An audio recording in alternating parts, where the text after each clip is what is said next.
John 14:28. Let me read the context, folks. I mean, we've addressed this over and over again, but again, let's do it again. John 14:28. You heard me say to you, I go away and will come to you. If you love me, you would have rejoiced because I go to the Father, for the Father is greater than I. So he says, rejoice that I'm going to the Father because the Father is greater than I. That statement will only make sense when you read it in its immediate and overall context. But first off, if you want to know what Jesus did not mean when he says the Father is greater than I, he doesn't mean the Father is better than me ontologically. That the Father is God, I'm not, I'm a creature, so he's infinitely greater, better than me. How do I know that's not what the Lord is saying? In the same chapter, John 14, verses 12 to 14. John 14, 12 to 14. I'm just going to stick with the same chapter. And by the way, it's ironic. This is the very gospel that begins by introducing Christ as the eternal, uncreated Word of God the Father, the one who created all things and brought all things into being, who gives life to all things, who became flesh for our redemption. Let's ignore the prologue and assume that John is going to contradict himself some 13 chapters later. But with that said, John 14, verses 12 to 14. Truly, truly, I say to you, he who believes in me will also do the works that I do. And greater works than these will he do, because I go to the Father. Guys, pay attention to that. This is John 14, 12 to 14. You will do greater works. Same Greek word, same English word. It's meizon in Greek. The works I do, you'll be doing, but you'll be doing greater works than these. Now, Jesus cannot mean that you're going to be doing better miracles than me, works that are superior in quality than the works I've been doing. He clearly means you're going to do the same works I've been doing, but a greater number. So right here in the chapter itself, the word greater doesn't mean something or someone who's greater, that's greater in quality, ontologically, but greater in volume, in number, in position and status. But now he explains why. Folks, he explains why they will be able to do greater works than he's been doing because I go to the Father. So the first question Christians should ask, what's the connection between the disciples doing greater number of the same works that Jesus did while he was on earth and him going to the Father? 13 and 14 gives you the answer. Whatever you ask in my name, I will do it, that the Father may be glorified in the Son. If you ask anything in my name, I will do it. So Jesus says, when I go to the Father, that's when you'll ask in my name, and I from heaven will hear your prayers, and I will be the one doing the works through you per your request. Now, before I comment on this, John 14:23, same chapter, John 14:23, Jesus answered him, if a man loves me, he will keep my word, and my Father will love him, and we will come to him and make our home with him. So folks, let's break this down. Jesus just said he's the hearer of prayer. Pray, I will answer your prayers.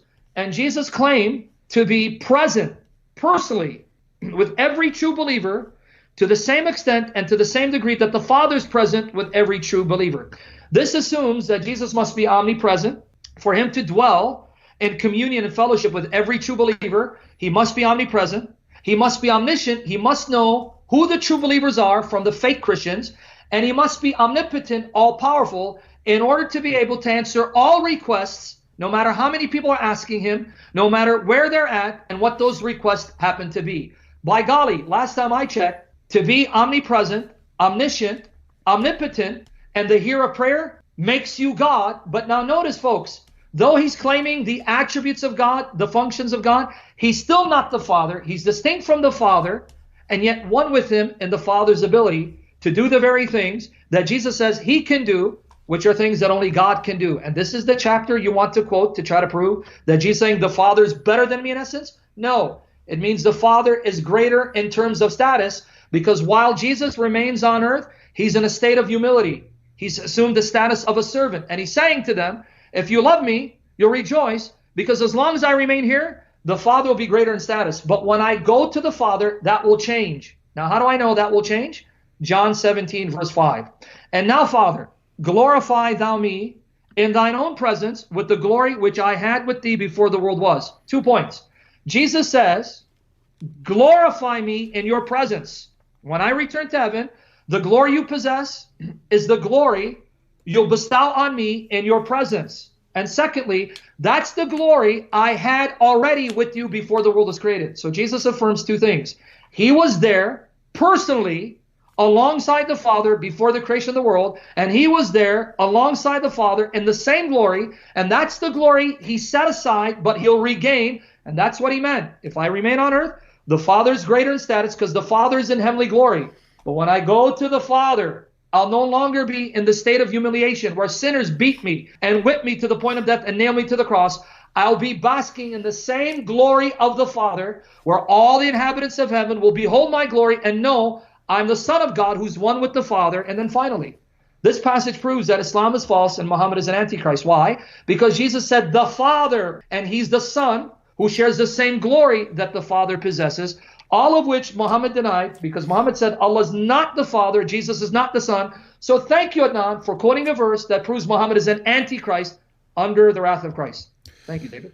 Sam, I did want to add something to that. That whole discussion in John 14 starts off with Jesus, as far as I can tell, putting on a little play for his followers. So we read John chapter 13. Jesus puts on this little display for everyone. Now watch what happens, ladies and gentlemen. It says, now before the feast of the Passover, Jesus, knowing that his hour had come, that he would depart out of the world to the Father, having loved his own who were in the world, he loved them to the end.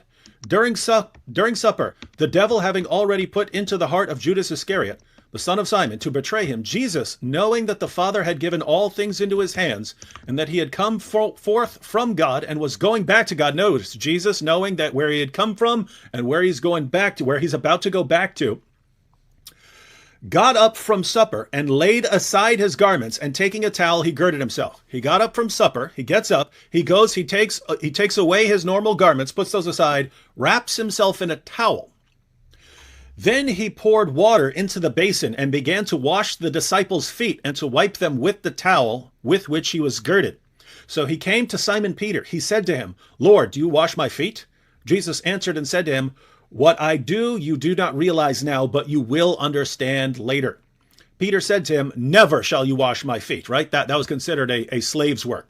Never shall you wash my feet. Jesus answered him, if I do not wash you, you have no part with me. Simon Peter said to him, Lord, then wash not only my feet, but also my hands and my head. Jesus said to him, he who has bathed needs only to wash his feet, but is completely clean. And you are clean, but not all of you. For he knew the one who was betraying him. For this reason he said, not all of you are clean. So when he had washed their feet and taken his garments and reclined at the table again, he said to them, do you know what I have done to you? Now notice that part. When he had washed their feet and taken his garments again and reclined at the table, then he said, do you know what I've done to you? Think about what Jesus does here, right? Because this whole passage that's about to follow this is about Jesus lowering himself into the world so he could do the work that he came to do and then return to where he was before. So notice what Jesus does right in front of his disciples. He takes off his normal clothes, wraps himself in a towel, and becomes like a slave who would wash your feet in someone's house. Then he washes their feet, and then he goes back and he puts his normal garments back on and says, you understand what I just did? Right? What's happening in the rest of this passage, as Sam's pointed out, is Jesus is saying, guys, do you really, have you not figured out where I came from? All right. He's claiming he is the way and the truth and the life. He entered this world because he had some stuff to do. Then he tells them that he's going away, and all his disciples are broken up. Oh no, he's going away. We can't understand. What is this? What does this mean? And he's saying, look, don't you know if I go away, I'll be able to answer your prayers. Why? He's going back to where he came from, right? In other words, he had his status, his eternal status, Father, Son, Holy Spirit, and then he lowered himself, taking on the degrading form of a servant, just like he did in the little play before that, taking on the degrading form of a human servant. And then he tells his followers, guys, I'm leaving, I'm going back. And they're all broken up. And that's when he says, if you loved me, you'd be happy, because my Father's greater than I. In other words, I told you I'm going back where I came from to the Father. You should be happy, because look at me in this state. If you really, really loved me, you would want me to be in my exalted position where I am Lord and I answer your prayers. You would be happy at that. Instead, you're all upset. It's like you'd rather keep me here than having me glorified with the glory I had from before the foundation of the world. What's your problem here? So notice, ladies and gentlemen, that entire passage makes no sense if Jesus is a merely human prophet. Makes no sense. That passage makes no sense if Jesus is not the divine Son. Makes no sense.